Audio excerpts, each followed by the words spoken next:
So you're lying awake at night, heavy heart, wondering, should I stay or should I go? And if you're at a crossroad like this in your life, you're not alone. It's very common. And this doesn't only apply to relationships, it also applies to changing jobs or moving out or cutting off friendships. Any should I stay or should I go situation, this video is for you. Hi, I'm Paula, the girl that sits here to talk about things that happen to all of us but that we don't really talk about enough. And today I wanted to talk about how to navigate those should I stay or should I go moments in life, because I feel like nobody really guides you into how to do it, and those moments are probably one of the most complex, and those decisions are probably one of the hardest we have to make throughout our lifetime. So I hope that whatever you get from this video can be useful for you if you're going through a should I stay or should I go moment. I don't know if you can hear, but it's raining. If you can hear it, I'm sorry. I hope you enjoy the ambient noise. Honestly, I used to think that doubting if you wanted to stay with someone or in a certain place was the clearest sign that you should go, because I used to think that you should be sure about the good things in your life, like you shouldn't doubt them. But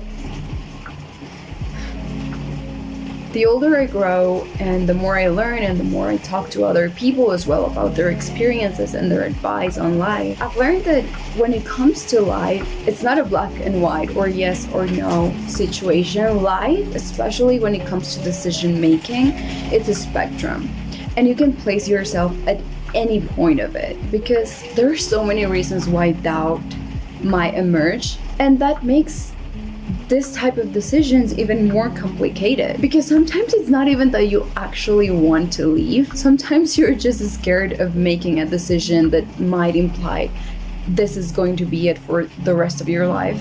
With partners, for example, maybe you're overthinking it, maybe you think that something might go wrong, or you're self-sabotaging yourself and thinking that when good things happen to you, then that means that it's gonna end up bad, or that you're not deserving of this good person or this good opportunities and you should leave before they leave you. You see, it's like there could be so many reasons. Like sometimes the decision is as easy as I simply don't want to stay here anymore, but sometimes it's really complex. So I think the best way to approach this is to realize that life is not black or white or yes or no or stay or leave. It's a spectrum.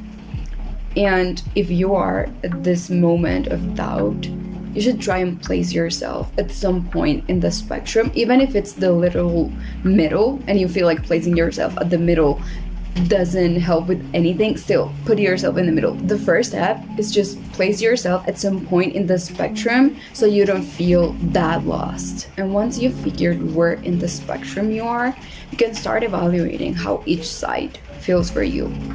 So you can think of how your life will look like if you stay or if you leave, both the good and the bad, and try to think which one resonates more with you.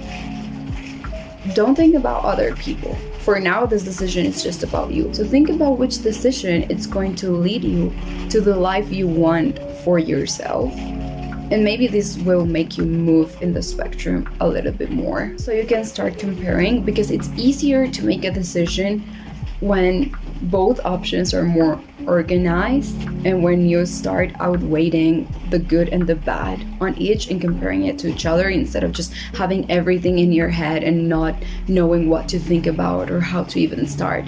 And now, it's really important that you don't lie to yourself or keep stuff from yourself when it comes to making this type of decisions. Like, baby, you don't have to be scared to be honest with yourself. Literally, no one's gonna know. No one's going to know the truth, just you. Being honest with yourself is literally not going to bring any external consequences. You are the only one that knows. So be honest with yourself. If you want to make the right decision, you have to be honest with yourself. And this is important because by being honest, then you can identify where the doubt is coming from. Like once you've placed yourself on the spectrum and once you can start thinking about your life in both cases, now you need to identify where this doubt is coming from. Are you simply overthinking your future? Are you facing a decision that's making you anxious and that's why you're trying to think about every single possible outcome? Are you self-sabotaging yourself? Are you not feeling comfortable with the people or the situations you currently are in life? Honestly, doubt can come from so many places, and the approach to each of those questions, it's different and it's probably gonna have different outcomes. So if you identify the main question, it's easier to find an answer. Like imagine trying to find a solution for a problem you haven't even identified. It's really complicated. Honestly, that should work as a first step for deciding what's best for your case. But now let's focus on a very specific situation that might be a little bit more complicated, and that's when you are sure you want to leave but are scared you might not be able to find something better, or when you're sure you want to stay but you still feel like that pit inside because you know that sticking with that decision might make you suck in and cope with a lot of bullshit and problems, because ultimately those two are the same question. Are you settling for a person, for a partner, for your friendships, for your job, whatever? Are you settling? If your doubt, if your should I stay or should I go is caused by you settling, then in that case, you're lucky, because I'm gonna tell you exactly what you have to do. And this is something I'm sure of. And if you don't believe me, you can just keep your mind open, be curious about this, and go do your own research, read about it, watch other videos about it. Every single person you watch will probably come to these same conclusions. If you think you cannot do better, then your immediate focus, your immediate solution, your next step has to be working in becoming better. If you work towards becoming better, you will get better things, better relationships, better skills, better opportunities, whatever it is that you're settling for. If you become better, you will get better. And I'm gonna explain you why. The first reason, it's simple. If you become better, you're not going to settle for less, because you are already giving better. You already are better. You already have better in your life by becoming better. So you're no longer in need of external circumstances. And this will allow you to naturally reject anything that feels less than who you already are, simply because you quite literally already are better. You don't need less in your life. You already have more than that. So it's not about not deserving better, it's about becoming better. So you naturally reject whatever feels like it's not enough for who you are. Are you settling for a partner? Then become a better partner, so you know that better partners exist, because you literally are one. So you're not gonna settle for less, because you already know that literally there is better. And not only that, but treat yourself in a way that you would like your partner to treat you. That way, if someone offers you less than what you're already giving to yourself, again, you're naturally going to reject this, because you already have better. You already are better. You literally give yourself better. So you don't need whatever this person is trying to offer. You already have what you want, and now your focus on finding a partner will be finding someone that actually makes you feel good, not someone you have to settle for. Are you settling for your job and you don't like it anymore? Good. Improve your skills.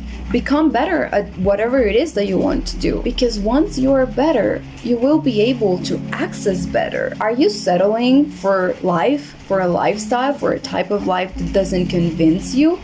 Then start improving all of those little things that you want to change. The choice is yours. You don't need permission from anyone to start working on making yourself better. If you are the type that looks for signs when it comes to making important decisions, and this is it.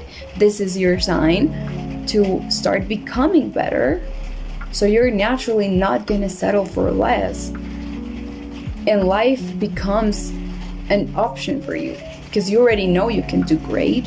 So you can decide what you want instead of settling for whatever it is that life throws your way. Now you might think, okay, but how do I start changing? It's so confusing because maybe I know what I want, but I don't know how to start. Okay, I'm gonna give you a couple of examples. If you need a very specific thing to start by changing your social media algorithm. Start by consuming content and watching people that align with whatever it is that you want to improve. That way, when you're using your time in social media, you're still working on improving yourself. And at first, you might feel like, this is bullshit. You might even not agree with whatever it is that they're saying because you feel like it doesn't apply to you. It doesn't matter. Don't quit. Eventually, you will start listening to those ideas so much that they will start becoming your reality. They will start becoming normal because they're literally becoming part of your normal routine. And eventually, you're gonna start believing it. You might even start saying those things yourself, not even on purpose, simply because that's what you keep hearing. And not only this will set you on the mood for becoming better, you might also encounter a lot of ways and a lot of opportunities that you can apply to your life in your becoming better journey.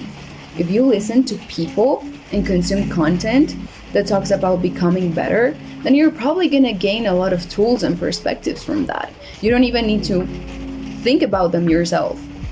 Just listen to people that are already sharing this type of knowledge. At this point in society, we have enough information and technology available to actually be able to do meaningful things, especially when it comes to self-growth, without having to pay for anything. So just ask ChatGPT. Give ChatGPT as much information as you can about your situation and what it is that you want to improve, and ask for it to make you a step-by-step guide on the things you have to change and how to do so you can achieve those goals. And I bet that ChatGPT will do it for you. And if this option doesn't resonate with you, then honestly, I don't know. I didn't think of more, but I'm pretty sure you'll figure something out. You don't even have to start changing if you feel lost. You can simply start by surrounding yourself with what it is that you want to change. And eventually, this will start guiding you into the place where you want to be. And I know this type of decisions are not easy, but this is what I want you to remember. And if you're gonna take one thing from this video, then this is probably it. Above all, you deserve to make whatever decision feels best for you. Sometimes deciding between staying or leaving might hurt other people, yes. But is this their life or your life? Every single person is making decisions based on their life, and you deserve to do the same. You deserve to live a life that feels good for you, not comfortable for other people, because that's what they have their life for, to make it comfortable for them. You don't have to give them your life. Overall, staying isn't weak and leaving isn't failure. It's just about what feels best for you. Sometimes walking away is the strongest choice, but sometimes staying and doing the work is the bravest choice. None is better than the other, they're just choices. But only you can decide how healing and growth and improvement and overall comfort look like for you. And honestly, just even if this decision is really hard, don't forget that you're still a person, a human. You're learning. You're not supposed to know what to do. That's what learning is about. So just try to take it easy. Try to keep your mind open to different solutions and try to approach your problem through little steps so it doesn't feel as overwhelming as trying to approach it as a whole. And give yourself a little compassion. You're doing inner work even if it doesn't feel like it. Just realizing that there are things that might not feel comfortable for you and that make you doubt if whether you should make a change in your life or not, it's already in at work. Because you realize that life doesn't feel as comfortable as you would like it, and that requires some type of change. That's inner work. So just having this problem already means that You are already doing the work. So have some compassion for yourself. Take a deep breath, give yourself some time, and remember that you are still learning. And whatever it is that you choose, be sure that you're choosing it because it feels right for you. And also remember that you literally deserve the most amazing things in life. So that's it for today. I hope this video is helpful for you, and I wish you the best and see you soon.